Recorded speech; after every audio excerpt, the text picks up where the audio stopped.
I want to say it very clearly. I will not defund the police. I am in favor of defunding the police. I want to speak to the memory of my aunt, who stopped taking the subway after September 11th because she did not feel safe in her hijab. I was speaking about Zerafui, my father's cousin. I don't really have opinions about the future of Hamas and Israel beyond the question of justice and safety. The struggle for Palestinian liberation was at the core of my politics and continues to be. I am not, and nor have I ever called for the legalization of prostitution. Do you support decriminalizing prostitution? Yes. My fundamental belief that sex work is work. I would be happy to work with the president and the administration. What we need to be doing here in our city is to end the chapter of collaboration between City Hall and the federal government.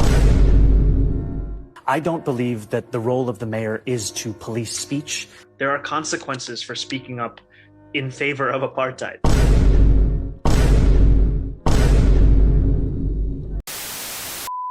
Who are you voting for mayor? I like Cuomo, but I think Mondani might be pulling the lead a little bit with me.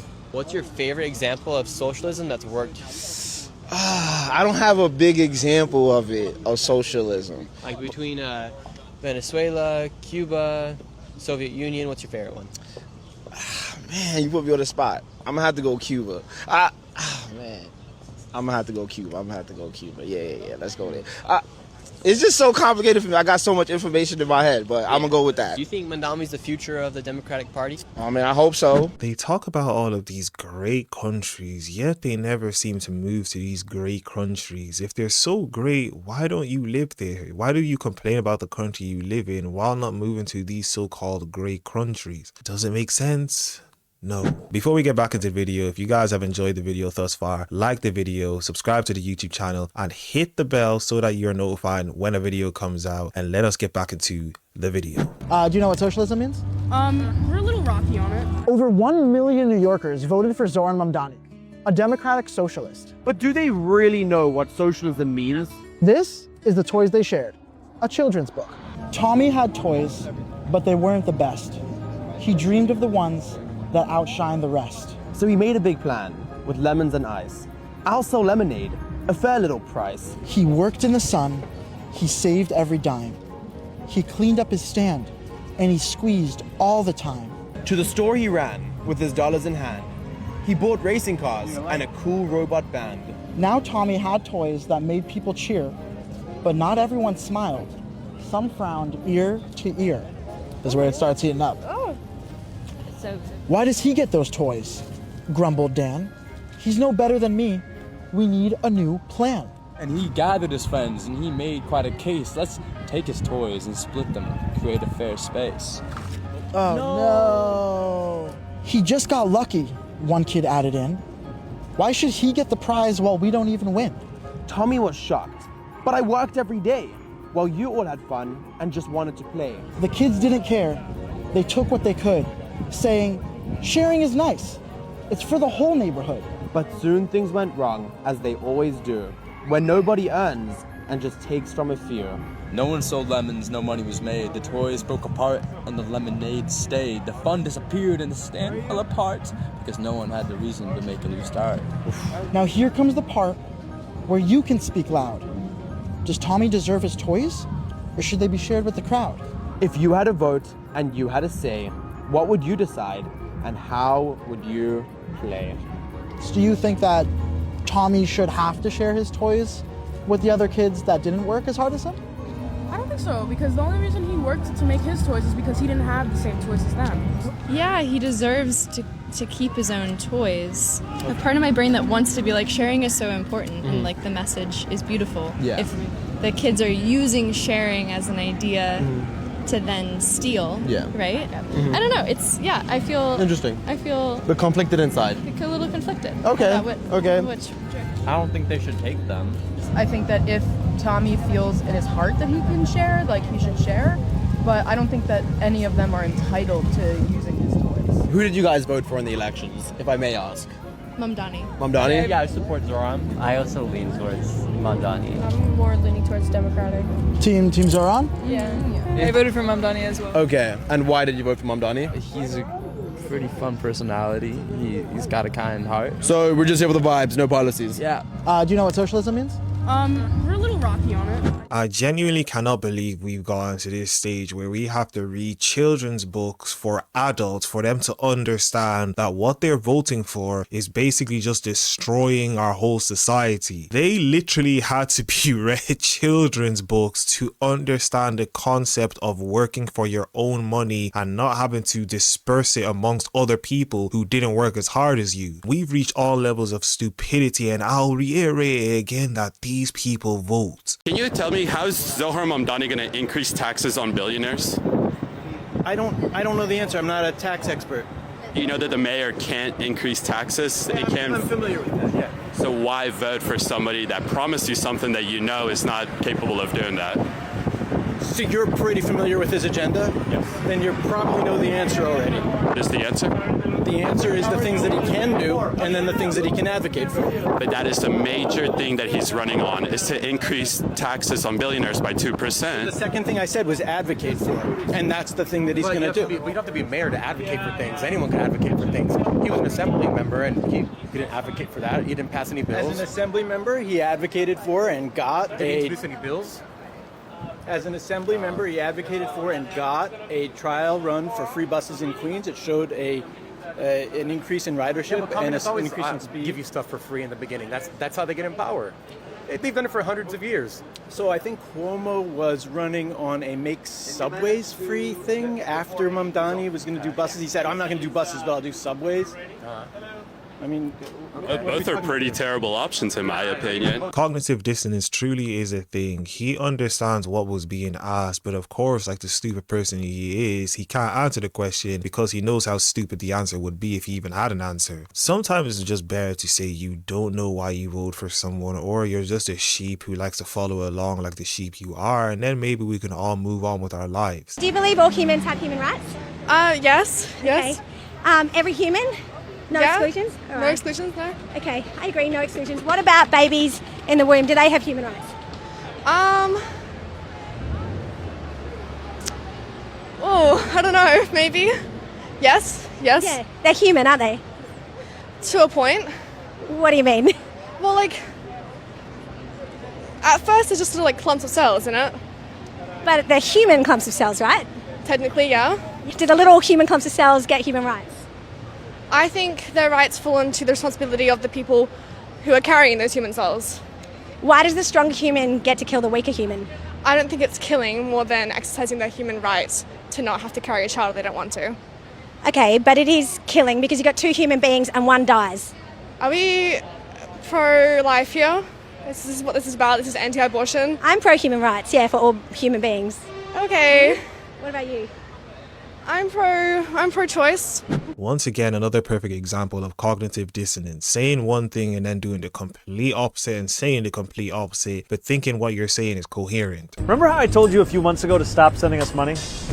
You can start again. If it looks like a call center scam, it probably is a call center scam. I think it's one of the key reasons why we have to make buses free is because it reduces the assaults on bus drivers. It creates a safer work environment. So making buses free will stop violence.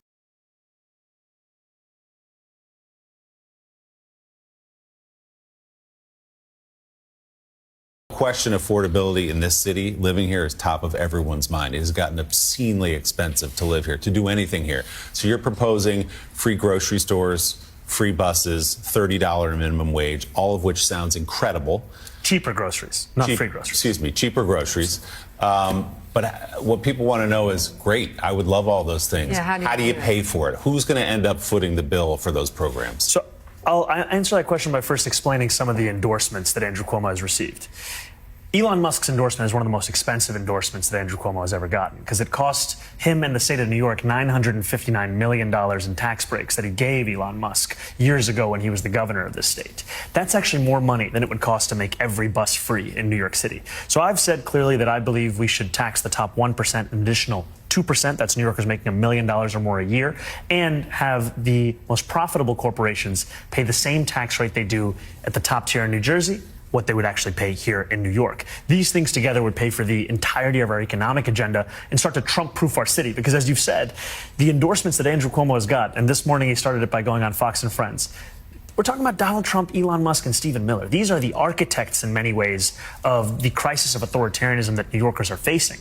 And Andrew Cuomo is so unwilling to tax Donald Trump's billionaire donors because he knows those are the same ones whose checks that he's busy cashing trying to get back to City Hall. So got him! Got him!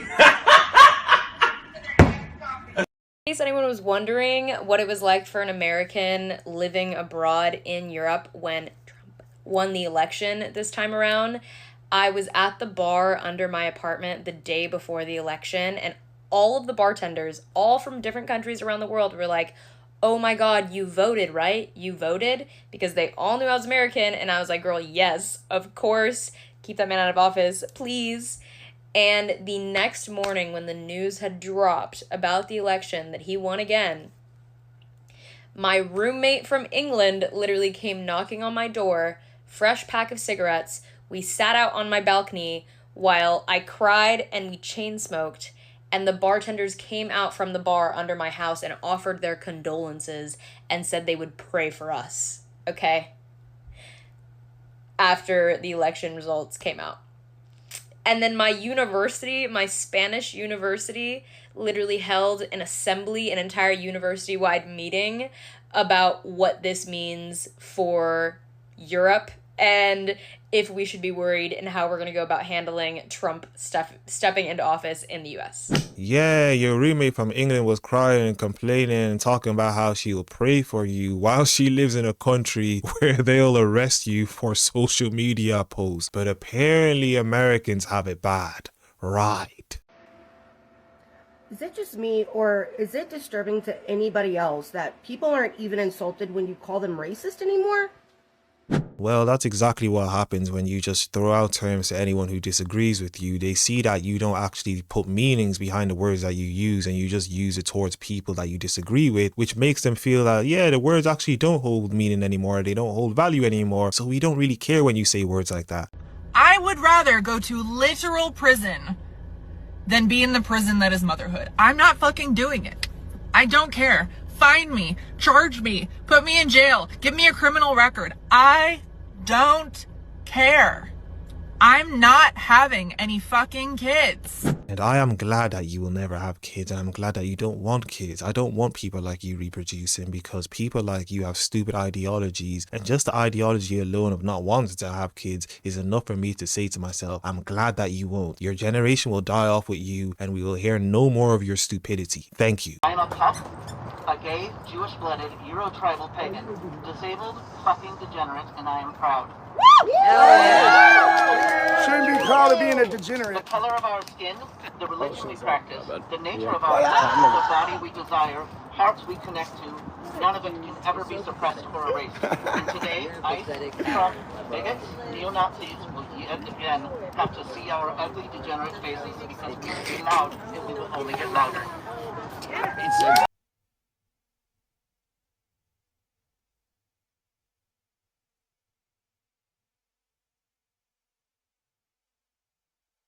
Zohran Mamdani might be one of the most Christ-like political figures in our American system right now. And hear me out. I'm Blair. I'm a pastor, a parent, and a professor of theology. And I understand that Zohran is Muslim. That's not the point here. The point here is the way that Zohran describes his own philosophy of the government. In a recent interview with The Daily and the New York Times, he said, "What democratic socialism means is a belief that it is government's job to ensure that every person is living a life of dignity. And dignity is not the things that you'd like, it's not the things that you'd want, and it's the things that you need." I'm going to say that one more time. The government's job is to ensure that every person is living a life of dignity. And when I read the scriptures and look at what Jesus does for people in his ministry, it is ensure them a life of dignity. It's to heal people who've been exiled because of their illness or their disability. It's to feed people when they're hungry. It's to see children as beloved and to belonging to the community instead of as property or possessions. It's to see women the same way. Jesus ensures a life of dignity for all those he meets. And so if you want to talk about instituting a Christian government, I would pay attention to what Zoran Mamdani is doing. Because what he is describing is a Christ-like system of government where we are all assured the basic necessities for human dignity. And I think that looks like the kingdom of God. We're definitely going to be listening to the curly-haired fringe warrior who thinks Mamdani is a better Christian than actual Christian. And you're the one who we're going to look at to understand what Christianity truly is, because you definitely know what a Christian is. I really don't know what makes you people think we care about your opinions or anyone cares about your opinion. You say the most stupidest things, you believe in the most stupidest things, example being that a man can be a woman and a woman can be a man, yet you think we're going to take you seriously. So, listen, make no mistake. The people who mispronounce Zoran Mamdani's name, or Ilhan Omar, or whoever else, they're not making a mistake. They have undoubtedly been told how to say the person's name correctly, and they either don't give a shit, or they're doing it on purpose. The othering starts very small, with refusal to pronounce someone's name correctly. These are not difficult things to say. These aren't sounds we don't have in English. It's intentional. And you should see it for what it is, which is attempting to be covert sign at racism, and in this case, Islamophobia. The fact that you have blue hair tells me all I need to know. My name is Max. I'm a transgender American, and today I am leaving the United States indefinitely and moving to Valencia, Spain. Wow, you're moving from the United States of America to Spain? Wow, we care. I don't want to hear a single conservative in my comment section chirping about Sharia law because of Zoran's election. Okay, you guys love Sharia law. You love fundamentalist extremism when white people are implementing it, which is why y'all are also in my comment section saying repeal the 19th, which is why y'all celebrated when Roe v. Wade was overturned, which is why y'all are trying to get Obergefell overturned. You love Sharia law, but when you throw a hijab on it, suddenly it's scary. Okay, you love fundamentalist extremism, but only when it's white people flavored instead of Arab people flavored. Like, shut up. It is the same thing every time a white girl or a white boy or a gay person posts about Palestine. They're like, do you know what they do to gay people in Palestine? Do you know what they do to gay people here? Do you know what they're doing to trans people here? No, you love repressive policies when white people implement them. But as soon as a Muslim person implements it, oh, suddenly it's bad. Suddenly it's, oh, we're so enlightened here. Shut up. No one's buying it anymore. Okay? And frankly, calling Zoran like, oh, he's like the next Islamic revolution. He's literally a progressive. What about his policies, besides the fact that he's Muslim, makes you think that he's going to be repressive towards women and gay people? Explain that to me in a way that's not racist. I'm waiting. These people have to be some of the most stupidest people ever, and it just goes to show how stupid they are just by the things that they do and the things that they vote for. They will advocate for a thing and then vote directly in opposition to that thing that they're advocating for, and they're apparently the ones with higher education. It clearly shows us all that the education system is completely cooked, because if this is what you call education, yeah, I don't want it. I am so sick of being gaslit. Holy shit. Forgive the hair. I'm sick. I'm not feeling very good, but I was just getting my news in for the day and watching the pressers from the White House. And I am so sick and goddamn tired of the people standing behind that podium and telling us that President Trump and all of them in that corrupt administration are telling us that they're going to keep doing the best for the American people. Are you fucking kidding me? I'm an American people, born and fucking raised. But because I'm poor, because I'm disabled, because I'm on SNAP, because I'm on Medicaid, I'm a leech. That's also what you tell me. So what American people are you fucking talking about? Because it's not me. It's not women. It's not the brown people who have become citizens. Oh, but the white people, they're fine. Yeah, you're not sweeping them up. You are sending the military into our streets. You are terrorizing us. You are destroying everything that we have built over these last centuries, particularly these last decades, when it comes to any type of advances for women and immigrants and poor people. The advances that have happened these last several decades that weren't directly affecting white men were needed. And now I have an administration telling us that that was all a big fat fucking mistake and we're going to go back. And you expect more than half of this country, because we women, we outnumber you. And you expect us to just sit back and be cool with it? And then expect us just to sit back and accept the nonsense coming out of your mouths that you're protecting the American people? What American people are you protecting? I just wanted to say one thing to you, and this is the only thing I'm going to say. We do not care about your opinion. Trump is actively trying to start a civil war in America, and he has. We are on the brink of going into civil war. And before you say that I'm being dramatic and I don't know what I'm talking about, he had Texas, a state that agrees with all of his policies, agrees with everything that he says, and will go along with his fascist regime.